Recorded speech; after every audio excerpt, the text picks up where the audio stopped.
Bien, buenos días. Muchas gracias, Pepe, por esa presentación amable, exagerada, pero comprensible porque somos amigos desde hace tiempo. Yo quiero agradecerle a las Cortes de Aragón y, por supuesto, claro, a la Fundación Jiménez Sabá, que en ella se encuentra, y a su director, que lo tengo a mi derecha, que me hayan invitado para estar aquí otra vez. No es la primera vez que estoy y espero que no sea la última. Realmente estoy muy bien, con amigos, muchos de ellos de toda la vida, otros más recientes, pero algunos de toda la vida, ya como varios de los que estamos aquí, y en un ambiente intelectual que siempre lo he encontrado en las reuniones organizadas por la Fundación Jiménez Sabá en esta sala, además tan propicia. Un ambiente donde la libertad de debate y el intento de objetividad siempre están presentes. Así es que, bueno, muchas gracias dobles, primero por la presentación exagerada, segundo por haberme invitado. Más estoy aquí también con un viejo amigo, vamos a dejar ya lo de viejo, pues estamos perdidos, que es José Luis Paniagua. Tengo media hora, intentaré por tanto someterme a ese tiempo. Es cierto que yo le dije a Pepe Tudela que pusiera como título función y significado, pero después me di cuenta de que ese título no está bien puesto, porque creo que los términos deben estar, por culpa mía, por culpa mía, porque yo se lo dije así, función y significado, deben estar puestos al revés. Porque justamente para poder criticar en el sentido intelectual, para poder ver si las funciones son adecuadas, hay que tener primero una idea de lo que el Parlamento significa. Por tanto, yo voy a invertir el orden del título y acudiré al orden lógico que sí debe tener y que por mi culpa, solo exclusivamente por mi culpa, en el título no se expresó. Y lo haré con dos salvedades inevitables. Primero, tengo media hora solo, con lo cual no me puedo extender más que apuntar cuestiones. Y con otra salvedad, yo no puedo tratar de todas las funciones de las cámaras en detalle, entre otras cosas, porque entonces consumiría yo solo la jornada. Las funciones en particular, la organización interna también, el estatuto de los parlamentarios, algo de eso se va a tratar, como está previsto en el programa, por personas suficientemente capacitadas para ello, y yo me limitaré a referirme, claro, a eso, pero no a desarrollarlo. Estoy completamente de acuerdo con mi buen amigo Pepe Tudela cuando decía en su intervención inicial de esta mañana que se trata de reivindicar los parlamentos autonómicos. Yo opino igual. Incluso me considero amigo de los parlamentos autonómicos porque cuando yo tenía obligaciones o responsabilidades de dirección en el Centro de Estudios Constitucionales, hace ya muchos años, que es cuando se surgieron los parlamentos sucesivamente autonómicos, yo me preocupé mucho por ayudarles. Por ejemplo, a todos ellos me envié el fondo editorial completo del Centro de Estudios Constitucionales, comprendiendo el antiguo fondo editorial del Centro de Estudios Políticos, a todos. En algunos de ellos eso originó además una visita, vamos a llamarla institucional, aquí. Estaba presidente, uno de ellos fue Aragón, otro fue Valencia, pero estaba de presidente mi buen amigo Antonio Envid. Y bueno, fue un acto muy bonito y después yo di una conferencia, recuerdo perfectamente de eso. Y incluso a las primeras jornadas anuales o algo así de parlamentos autonómicos, yo solía ir, me invitaban los presidentes, ¿tú te acuerdas? Se hicieron en Valencia, ¿te acuerdas? Y bueno, pues, porque siempre pensé, lo que me parece que se desprende obviamente de la Constitución y de su desarrollo a través de los estatutos. Si nuestro Estado es un Estado políticamente descentralizado, un Estado autonómico donde las comunidades que lo integran tienen capacidad legislativa, mejor dicho, tienen capacidad de autogobierno en sus respectivas competencias y la propia Constitución habría previsto en el 152 la existencia de una asamblea legislativa para la del 151 y con los pactos del 81 y después más reforzadamente con los del 92, obviamente, primero con los del 61, se generalizó la autonomía política, es obvio que tenía que haber parlamentos autonómicos. Su legitimidad constitucional nunca ha estado en entredicho. En un Estado compuesto, pues tiene que haber parlamentos de los entes territoriales que lo componen, porque de ellos se ejerce la máxima función que el poder público puede ejercer, la de dictar normas que se sitúan por debajo de la Constitución. Y obviamente eso, en un Estado como el nuestro, que es un Estado democrático, globalmente considerado, tan Estado democrático es el Estado llamado central, como esa parte del Estado, que son las comunidades autónomas, obviamente tiene que haber parlamento. No tiene vuelta de hoja. Pero el problema es que si los parlamentos eran algo absolutamente necesario desde el punto de vista de esta coherencia lógica constitucional y de desarrollo estatutario, y si además su estructura estaba relativamente predeterminada, unicameral, una asamblea legislativa, el artículo 152, y por homogeneidad así se hizo, y creo que está bien en el resto de las comunidades autónomas, con unos principios en el 152 de representación proporcional, sufragio universal, que también se llevaron a cabo y que también se corresponden no solamente por razones de homogeneidad, sino por razón de coherencia con el modelo estatal, con el sistema del Congreso de los Diputados. Si todo eso es así, y por tanto hay que reivindicar el Parlamento, porque es que si no, no puede haber otra fórmula de organización.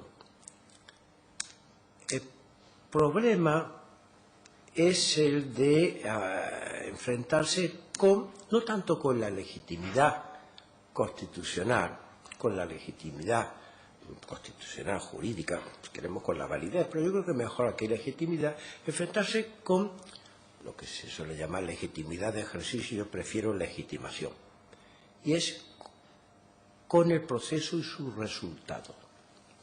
Están legitimados ante la opinión por la labor que realizan los parlamentos de las comunidades. Están suficientemente, o hay fallas en esa legitimación que convendría resolver, porque sin Parlamento encarna, estamos de acuerdo, lo dijo tan claramente Kelsen con toda la razón, no hay democracia posible, no hay más democracia posible como efectiva, como garantizada, no pseudodemocracia, que la democracia parlamentaria.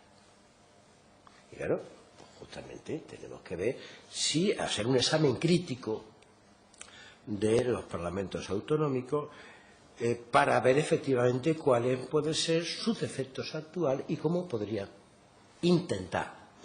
Sabemos que el sistema democrático no tiene soluciones perfectas o definitivas siempre, pero sí intentar resolver de la mejor manera posible y dentro de ciertos márgenes esas disfunciones o esos problemas para conservar los parlamentos autonómicos.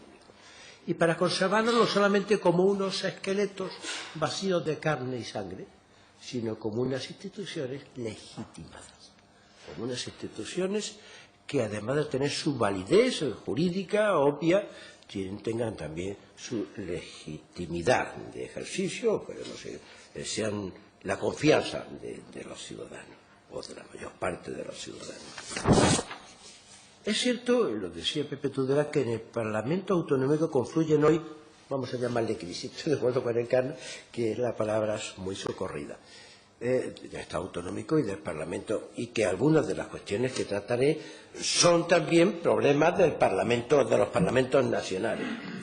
Lo que pasa es que los parlamentos autonómicos tienen una peculiaridad, unas peculiaridades que hacen que esas crisis, que son la crisis de la función de los partidos, vamos a llamarles crisis, no entrar en problemas, pero en fin, de la función de los partidos, de la organización de los partidos, de la desconfianza o desapego de los ciudadanos ante las instituciones públicas, que se corresponde en parte con la falta de ejemplaridad pública de los dirigentes, con una crisis en cuanto al funcionamiento y objetivos de los partidos políticos, quizá también con un sistema electoral que potencia eso en lugar de contrarrestarlo, pues causa de todos conocidos. Pero aquí también se le añade una causa más específica, que a mi juicio son, por un lado, la mayor cercanía de los ciudadanos al poder, que tiene un doble efecto. Por un lado, puede mejorar, si el rendimiento parlamentario es eficaz, puede mejorar mejor la legitimación, porque es más visible, porque se ve más cercana. Pero al mismo tiempo, por la excesiva cercanía, y hablo ya de control social. Cuando me he referido antes a la legitimidad, era el control social. Del control social de los ciudadanos sobre la institución. Pero en cambio, la cercanía también puede producir una retracción del control político del Parlamento sobre el gobierno. A veces la distancia es mejor para el control que la excesiva cercanía. Acercar demasiado poder a los ciudadanos tiene sus ventajas, pero también sus inconvenientes. Y encontrar el punto medio de equilibrio es muy importante. Pero es que además, en las comunidades autónomas hay otra peculiaridad. En casi todas ellas, no sé si aquí, pero sí en otras, que tengo más datos, y es que el control sobre las instituciones, el control social, en este caso de la institución parlamentaria, que puede operarse a través de la función pública, está muy mediatizado por la mayor capacidad de control de los gobiernos regionales sobre los medios de comunicación que el que tiene el gobierno nacional sobre los medios de comunicación nacional. Y eso es un problema. La opinión publicada en las comunidades autónomas suele ser, en la mayoría de los casos, una opinión controlada, directa o indirectamente. No solamente porque sean medios públicos, sino por subvenciones, por muchas cosas más. Y eso, claro, redunda también en algo tan necesario como es la legitimación parlamentaria, que es la capacidad constante de control social de esa institución. Hay otros problemas, a mi juicio, en los parlamentos autonómicos que conducen a que tenga ciertas peculiaridades el posible diagnóstico que se pueda hacer sobre cómo están funcionando. Y es que son unicamerales, como es obvio. La Constitución en el 152 quiso, siendo unicamerales, incorporar a una única Cámara no solamente elementos de representación nacional, sino también de representación territorial, como lo dice, de adecuada representación de las diversas zonas del territorio, en el 152. En algunos parlamentos está excesivamente potenciada la representación territorial,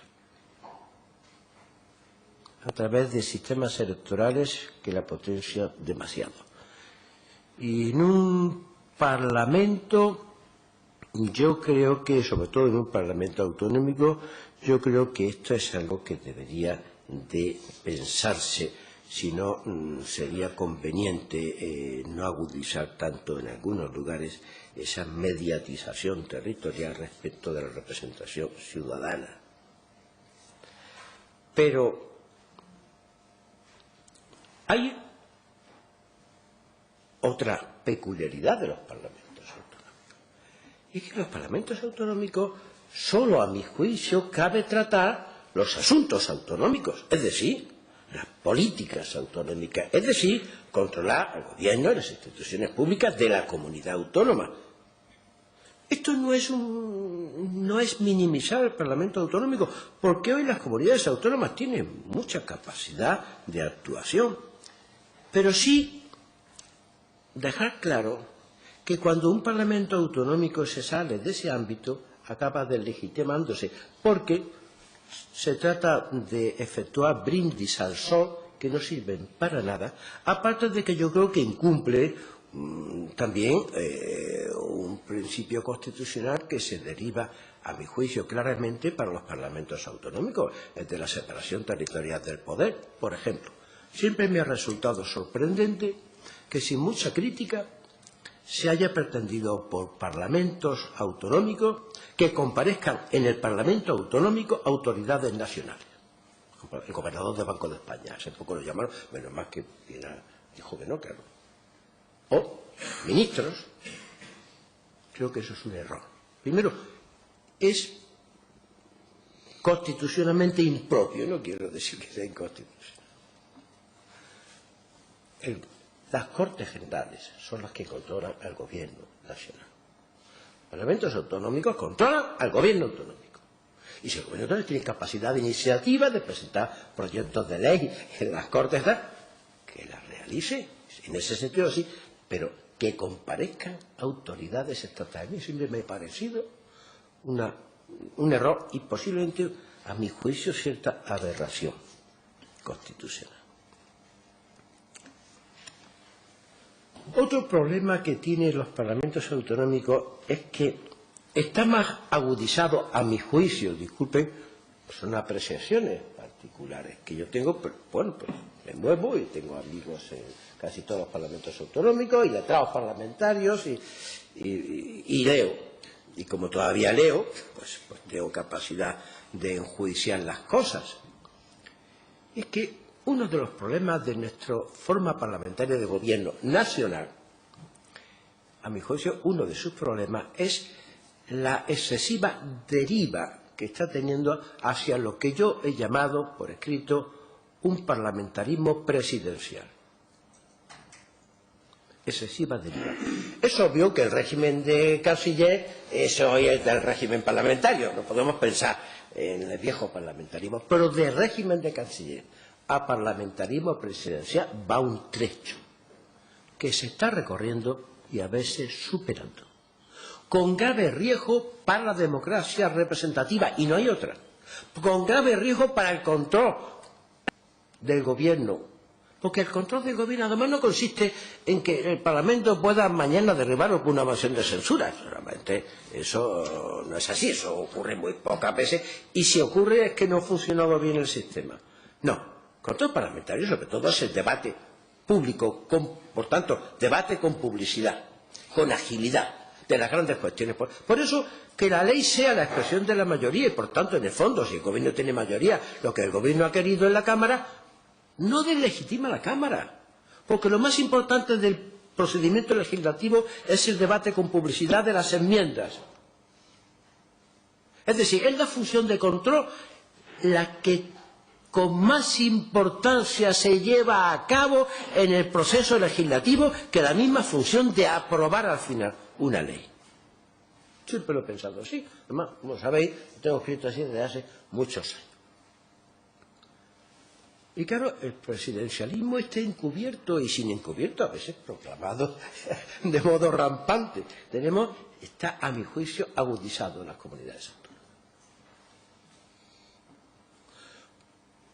Está agudizado en las comunidades autónomas, bueno, pues lo he dicho antes, por la mayor cercanía entre gobernantes y gobernados, por la mayor oligarquización de los partidos al nivel autonómico, me parece incluso a nivel nacional, y está más agudizado. Por ejemplo, yo tengo aquí, y no quiero extenderme porque tengo media hora, hay una cosa estupenda. Nuestro común amigo, Edmundo Matías, me la facilitó, lo puedo decir públicamente, es amigo de muchos de vosotros. Edmundo me dijo en la Cristalera, ¿te acuerdas? Cuando estábamos este año allí, en septiembre, me dijo, no, es que hay un decreto ley de Castilla y León que fija los sueldos de los miembros de la mesa. ¿Pero qué me dice? Que sí, hombre, que sí, me dice. Bueno, pues efectivamente, no de esa manera tan tajante que decía el mundo, pero efectivamente, si se paga o no se paga la paga extraordinaria del mes de diciembre de los altos cargos, título del artículo 4, meten a vicepresidentes y secretarios de la mesa de las Cortes de Castilla y León, portavoces y demás cargos directivos de los grupos parlamentarios. Y después añade un apartado cuarto, dice, corresponde a las Cortes de Castilla y León, esto ya es formidable. Claro, así se deslegitima la función legislativa. Se hacen leyes propias de los hermanos Marx, creyéndose que los ciudadanos son imbéciles. Se les puede engañar. Primero se dice cómo tiene que ser, no, fíjate, el gobierno, porque van a ganar los miembros de la mesa. Y después se dice, corresponde a las Cortes de Castilla y León, de acuerdo con lo dispuesto en los artículos 8 y 31 de su reglamento, fijar las retribuciones de los miembros de la mesa, lo contrario que se ha dicho antes, ya verás, de las Cortes, así como las asignaciones económicas de los portavoces y demás cargos directivos de los grupos, para ajustarlas completamente a lo dispuesto en el párrafo anterior. Esto no es un modo de potenciar el Parlamento. Esto no es un modo de comportamiento correcto de un gobierno regional o autonómico respecto de su Parlamento. Esto no es un modo de dar ejemplaridad a la democracia representativa y a la división de poderes. Después pasan las cosas que pasan.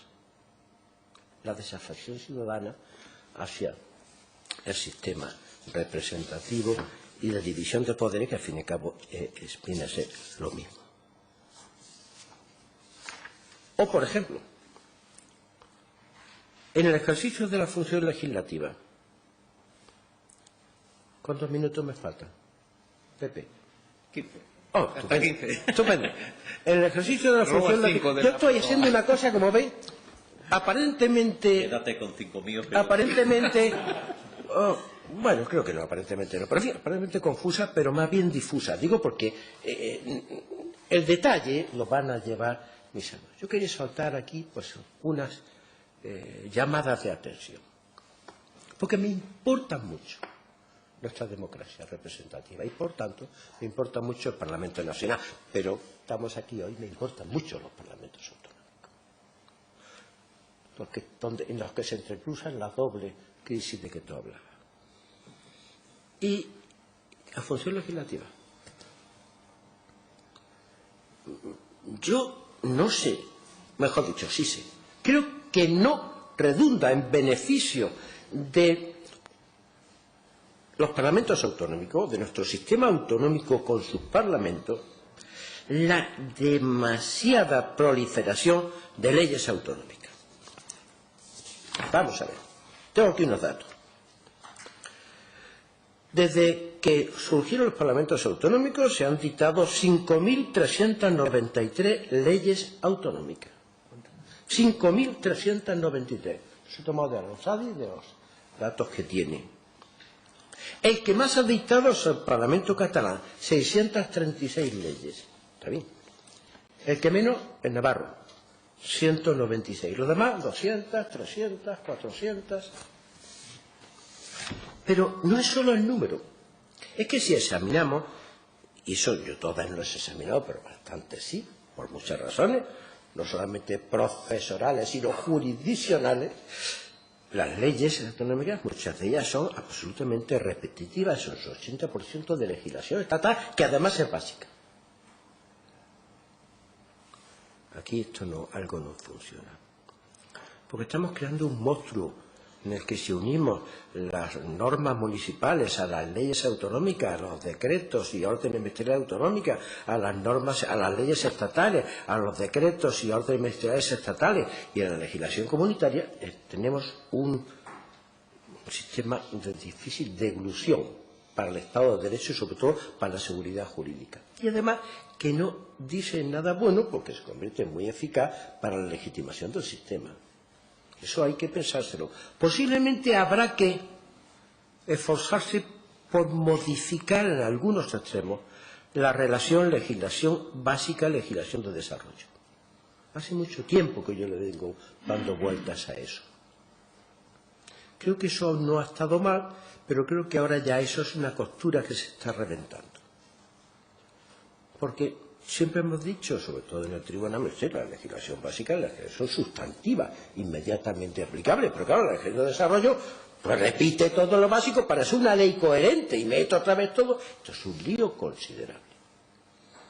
Entonces eso hay que pensarlo. No es bueno que haya tantas leyes, algunas tan inútiles, algunas tan mal hechas, porque eso es otro problema. Aquí sí hablo en términos fuertes. La general deficiencia técnica de la legislación en los últimos tiempos. La del Estado, muy especialmente, sin duda alguna. Una persona muy próxima a mí, bueno, mi mujer, más próxima imposible, me enseñó hace poco un proyecto de ley, un artículo de un proyecto de ley surgido de hoy, el que hoy es el gran legislador nacional, saben ustedes, que es el Ministerio de Economía. Y así salen las cosas. Un precepto de 2 páginas. Incomprensible. Contradictorio consigo mismo. Disparatado. De 2 páginas. Eso tiene que estar directamente prohibido. Bueno, pues en los parlamentos autonómicos también está ocurriendo. Pasa que es menos llamativo porque las grandes leyes están aquí. Está ocurriendo. Algunos datos tengo y algunas muestras tengo. Y no solamente de una mala técnica legislativa, que eso es muy malo para la seguridad jurídica, por tanto para la legitimación del sistema y del propio Parlamento.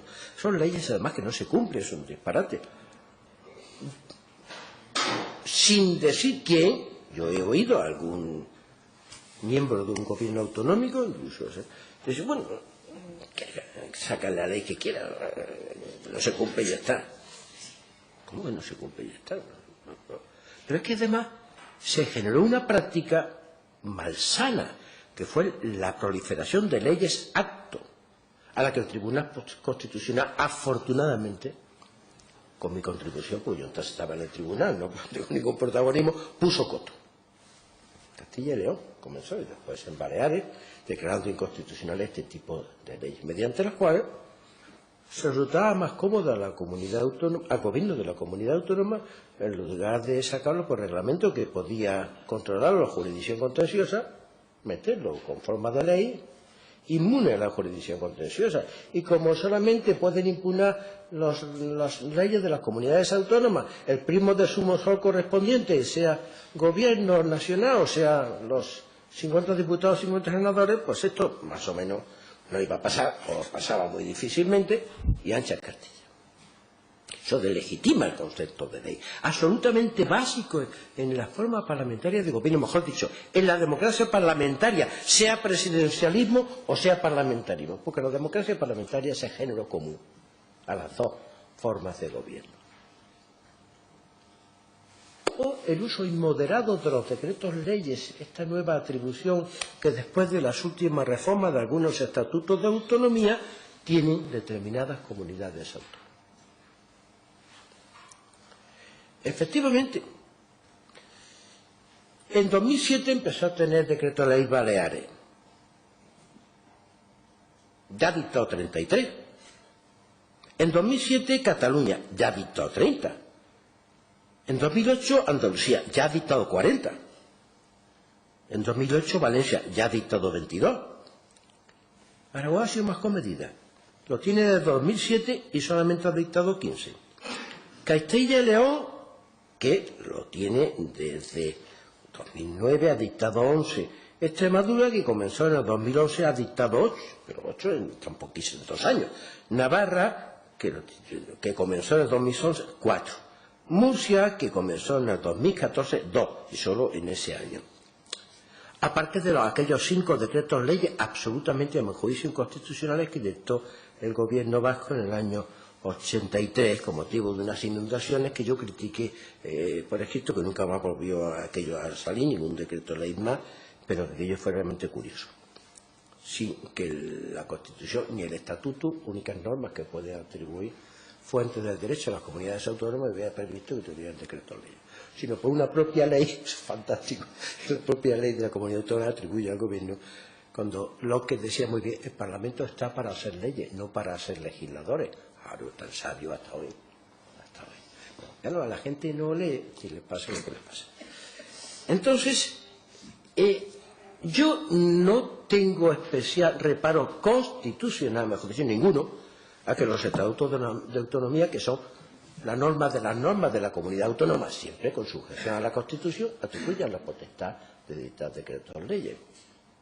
Si lo hace el estatuto, yo me planteo a lo mejor la oportunidad de que eso sea así, porque las grandes competencias sobre catástrofes naturales las tiene o debiera tenerlas el gobierno del Estado. Pero no obstante, como las comunidades autónomas tienen también muchas competencias, pues ya está, decreto ley. Además es perfectamente constitucional. Pero sí que debía hacerse un uso más moderado.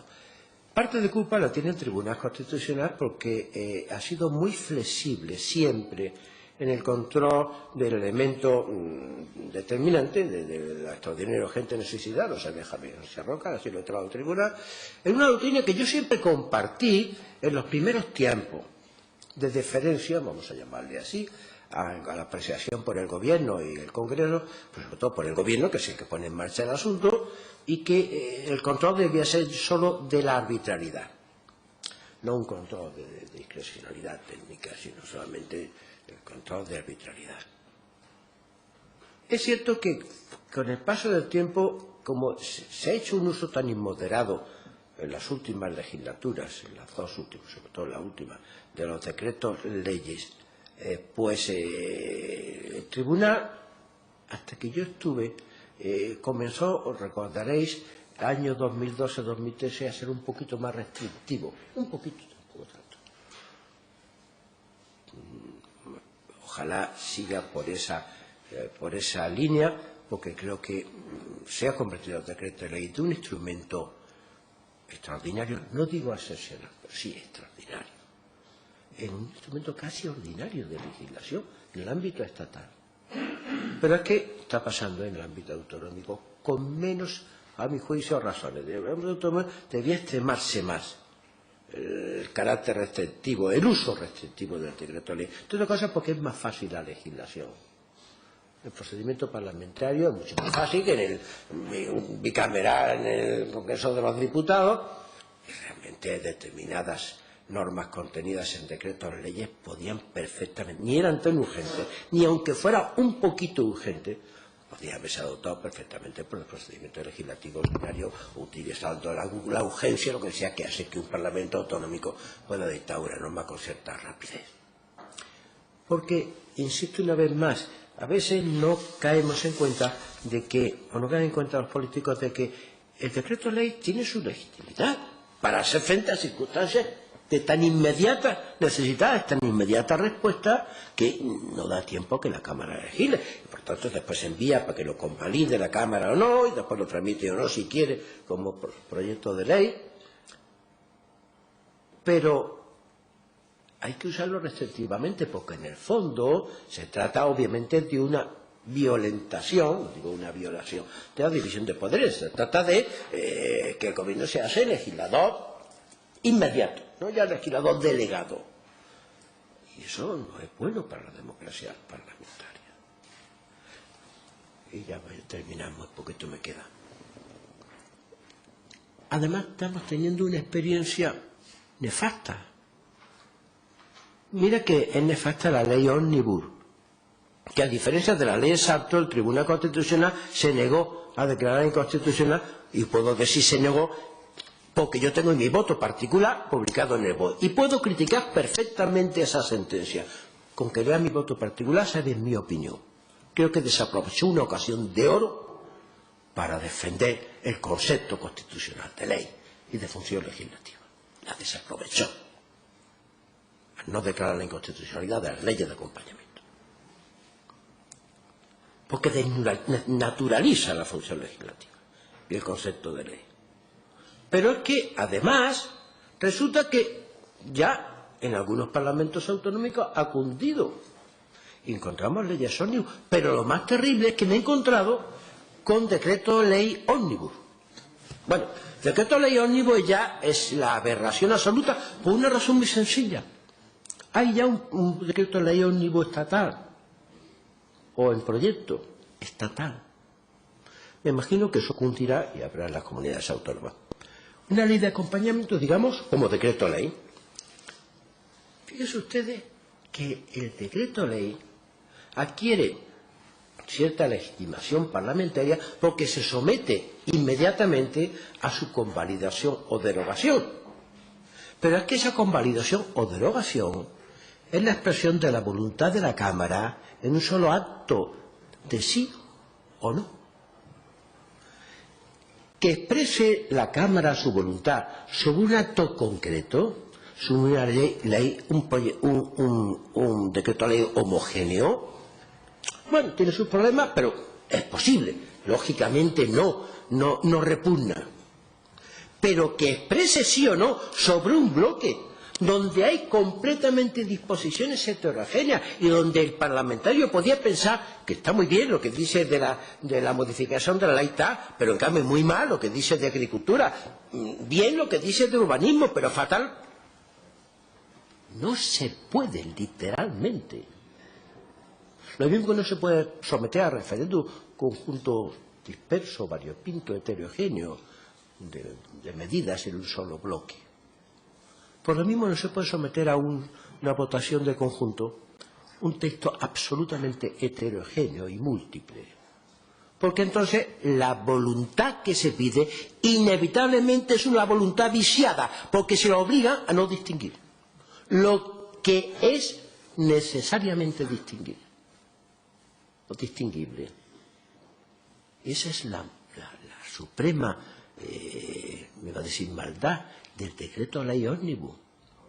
Porque todavía la ley ómnibus, que restringe la capacidad de enmienda, que destruye el parlamentarismo bicameral y muchas cosas más, todavía no obstante es objeto, puede ser objeto de debate.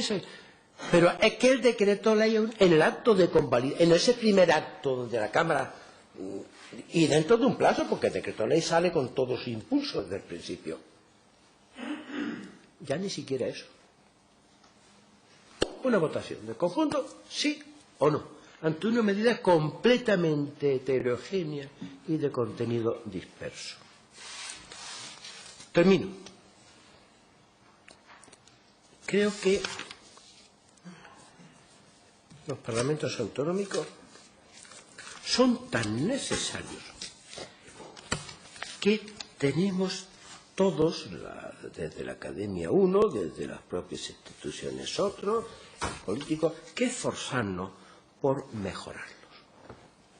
Y esa mejora no viene solo por el camino de reducir y convertir sus retribuciones en dieta. Yo soy más partidario de la retribución que de la dieta. Yo, por muchas razones. Ni de reducir en exceso el número de parlamentarios. Creo que eso tampoco es, digamos, una medida coherente. Si viene por dotarlos de mejor organización interna, pero sobre todo por hacer una llamada a los partidos para que efectivamente, en lugar de deslegitimar al Parlamento, lo legitime. Para que efectivamente los ciudadanos vean que la Cámara sí es eficaz, que las leyes que dicta sí se aplican, que los asuntos urgentes, los problemas públicos de esa comunidad sí se debaten inmediatamente en la Cámara, para que la Cámara, para que sea la prensa, don frase feliz que se dijo allá hace tiempo, la que hable de lo que se dice en la Cámara y no la Cámara la que hable de lo que ya se ha dicho en la prensa. Mejorar la función legislativa, mejorar la función de control, mejorar la función presupuestaria. Bueno, esa es mi opinión. Reivindicar el Parlamento autonómico y poner sobre la mesa que tiene unos defectos que convendría cuanto antes intentar resolver, porque no hay más democracia autonómica posible que la democracia autonómica parlamentaria. Y nada más.